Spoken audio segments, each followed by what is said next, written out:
এই দৃশ্য দেখে সতীশচন্দ্র দেহ রেখেছিলেন, বুকে ছবি নিয়ে বলল, তুমি পতি, তুমি আমার আশ্রয়, আমি একা এখানে টিকতে পারবো না। মাধব, পারো না? তোমার শ্রীধাম বৃন্দাবনে আমাকে নিয়ে যেতে, এখানে আমি আর থাকতে পারবো না। উনি সকালবেলা কিছু সন্দেশ আর মুড়ি প্রসাদী করে নিলেন, আর একটা পাত্রের মধ্যে তার এই প্রিয়তম শ্যামসুন্দরকে আর সুরক্ষিত করে উনি কলকাতায় গিয়ে, তখন ট্রেনটা মথুরায় যেত না, আগ্রায় যেত, উনি আগ্রার ট্রেন ধরলেন। আগ্রা স্টেশনে নামার সাথে সাথে কয়েকজন পুলিশ তার এই পাত্রে কি আছে উৎসুক হয়ে, কৌতূহল হয়ে ওকে বলছে, এই দাঁড়াও মেয়ে দাঁড়াও, ওই পাত্রের মধ্যে কি?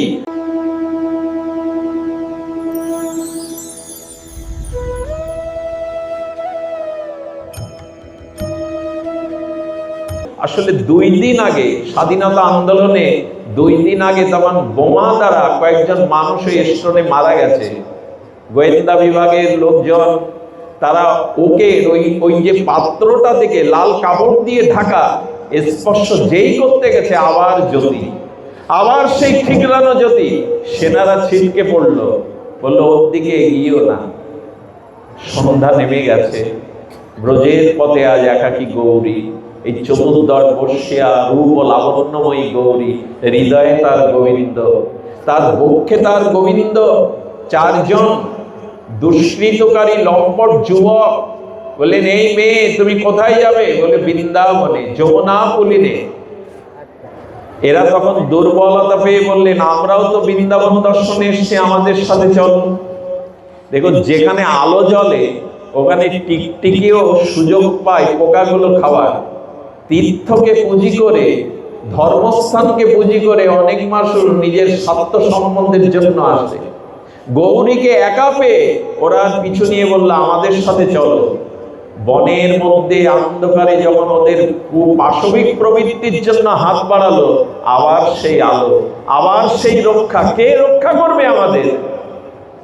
বলেন, এত পরীক্ষা কেন নিচ্ছ? তুমি তো সাথে, এত পরীক্ষা, আর কত পরীক্ষা দিতে হবে? সন্ধ্যা নেমে গেছে, আর যমুনা পুলিনে গোয়ালিয়ার মন্দিরে আমাদের সিদ্ধ মহাত্মা গৌরাঙ্গ দাস বাবাজি ভাগবত পাঠ করছেন প্রিয় অন্তরঙ্গ ভক্তদের নিয়ে। সুধীবৃন্দ, গৌরাঙ্গ বাবা চোখ বুজে পাঠ করছেন আর বলছেন, ও গৌরী, তোর প্রিয়তম ঘেমে যে আকুল হয়ে গেল, গরম লাগছে, ঢেকে রেখেছিস, ওকে একটু বাতাস দে, ও তো ঘেমে গেছে। কাপড় তুলে দেখে ওই বিগ্রহ পটের বিন্দু বিন্দু ঘাম ঝরছে। বাবার চরণে পড়ল, বাবা আপনি ওটাও দেখতে পেয়েছেন, তবে আপনি আমার চরণে স্থান দিন, গুরু কৃপা ছাড়া তো হবে না। গৌরাঙ্গ বাবা দীক্ষা দিয়ে বললেন, আজ থেকে প্রিয় জ্ঞানে, পতি জ্ঞানে তুই তো শ্যামসুন্দরের ভজন কর। এক ব্রজবাসীকে ডেকে বললেন, মেয়েটাকে একটু আশ্রয় দেবে বাবা? বলে, আমার ঘরেই থাকুক। 8 আনা করে ভাড়া দিত। কি করতো জানো মা? সারা রাত হরিনাম করতো, জপ করতো, আর প্রিয়তমকে যা পেত খেতে দিত। গৌরী মা এমন করতে করতে 40 পার হয়ে গেল, পয়সা কড়িও হাতে নাই, আর বয়সও হয়েছে। গোবিন্দকে কি খেতে দেবে? আনা সমস্ত অর্থই চলে গেছে। কি অপূর্ব এই গৌরী মার জীবনী। কি করতো জানেন? ভজন মন্দির বলে বৃন্দাবনে একটা ভজন মন্দির আছে, ওখানে 4 ঘন্টা কীর্তন করলে 4 আনা করে পয়সা দিত। ওই 4 ঘন্টা কীর্তন করে 4 আনা দিয়ে মোটা চাল সবজি কিনে এনে তার প্রিয়তমের ভোগ লাগিয়ে নিজে একটু পেত। একদিন দেখছে ওই চাউলের মধ্যে, মোটা চালের মধ্যে কাকর, ওইটা দেখে গৌরীমা বলছে, তোমাকে আর আমি এটা দিতে পারবো না, কিন্তু আমাকেও তো দেখবে তুমি, আমার বয়স হয়েছে, আমি পারি না। গৌরীমা বলল, প্রিয়তম, আমি তোমাকে এই মোটা চাল সবজি দিতে পারবো না। কি করেছিল জানো মা? আঁচল পেতে ভিখারিদের সারিতে বসে আঁচল পেতে ভিক্ষা করত। ওই ভিক্ষালব্ধ অর্থ দিয়ে সরু চাল কিনে ভোগ লাগাতো, আর নিজে কীর্তন করে যা পেত তাই মোটা চালের ভোগ পেত। একটা কাপড় যমুনায় ত্যাগ বৈরাগ্য না হলে তাকে পাওয়া যায় গো। একটা কাপড় রৌদ্রে শুকিয়ে ঘরের মধ্যে থেকে ওই কাপড় পরতো। এমনি করে গৌরী মার দিন কাটতে লাগলো। একদিনের ঘটনা বড় অপূর্ব। একদিন আলোর রোশনার উৎসব, দীপাবলি মহোৎসব। এই দীপাবলি বৃন্দাবনের বুকে আলোকসজ্জায় আমাদের নগর প্রান্তরে শহরে নয়, বৃন্দাবন সেজে ওঠে। ওই দিন গৌরীমার হাতে যে একটা আংটি ছিল রাখা, 200 টাকা বিক্রি করে 100 টাকা তার প্রিয়তমের জন্য সিঙ্গার করার সব কিছু প্রসাধনী এনেছেন। নীল পীতবরণ এনেছেন, ময়ূর পাখা এনেছেন, তাকে মুকুট এনেছেন। আর 100 টাকা বাড়িওয়ালা ব্রজবাসীকে দিয়ে বলছে, বাবা যতদিন বাঁচি তাড়িয়ে দিও না, এই 100 টাকায় আমার শেষ সম্ভব।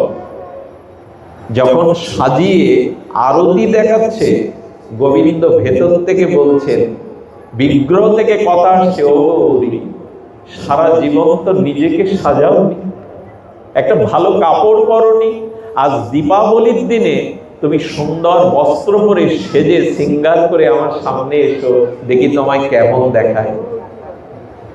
তুমি বলছো প্রাণনাথ, তবে আমার কাছে যে কোনো ঐশ্বর্য হাজার নাই, অর্থকড়ি নাই। বলে দোয়ার খোলো, ব্যবস্থা আমি করে রেখেছি।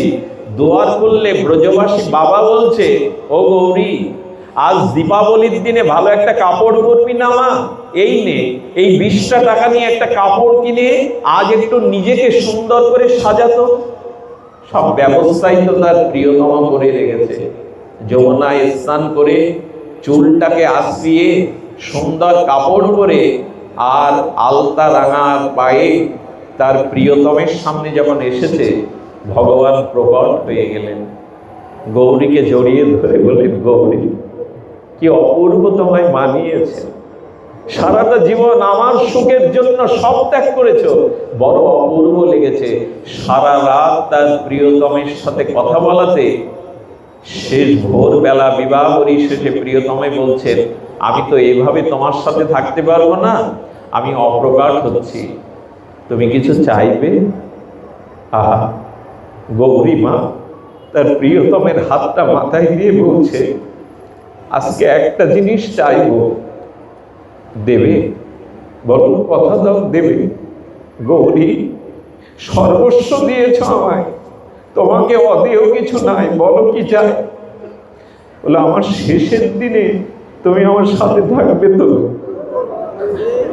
আমার তো এই জগতে তুমি ছাড়া কেউ নাই, বলো না, আমার অন্তিম যাত্রায় তুমি আমার সাথে থাকবে? গোবিন্দের চোখ ছলছল করে উঠল। গৌরীর হাতটা দিয়ে বললেন, আমি কথা দিলাম, তোমার শেষ যাত্রায় আমি তোমার সাথী হব। বিশ্বাস করুন, এই ঢাকার গৌরী মা বেশি দিন বাঁচেনি। সারা রাত গোবিন্দের নাম করত, কথা বলতো। একদিন ব্রজবাসী বাবা দেখছেন গৌরী আর কথা বলে না, ভোরে দুয়ার খোলে না। ব্রজবাসীদের থেকে দরজা ভেঙে দেখলো সমস্ত ঘরটায় দিব্য আলোয় ভরে গেছে, চারিদিকে দিব্য গন্ধ ভরে গেছে। আর গৌরী তার চিরদিনের প্রিয়তমাকে বুকে করে শেষ নিঃশ্বাস ত্যাগ করেছে। সুধীবৃন্দ, গৌরীর এই অন্তিম যাত্রায় ব্রজবাসীরা যখন যমুনা পুলে নিয়ে যায়, এই ব্রজবাসী বাবা সামনে আর চালি ধরেছে। হঠাৎ ঘোড়ার রথে করে একজন দীপ্তময় আনন্দময় এক যুবক এসে নামলো। এসে ব্রজবাসী বাবার কাঁধ থেকে উনি কাঁধে ধরলেন সেই গৌরী মায়ের অন্তিম যাত্রায়। ইনি আর কেহ না, ইনি তার প্রাণনাথ। গৌরী, এই দেখো, আমি তোমার শেষ যাত্রায় সাথী হয়েছি। গৌরী দেখো, আমি তোমার শেষ যাত্রায় কথা রেখেছি, সাথী হয়েছি।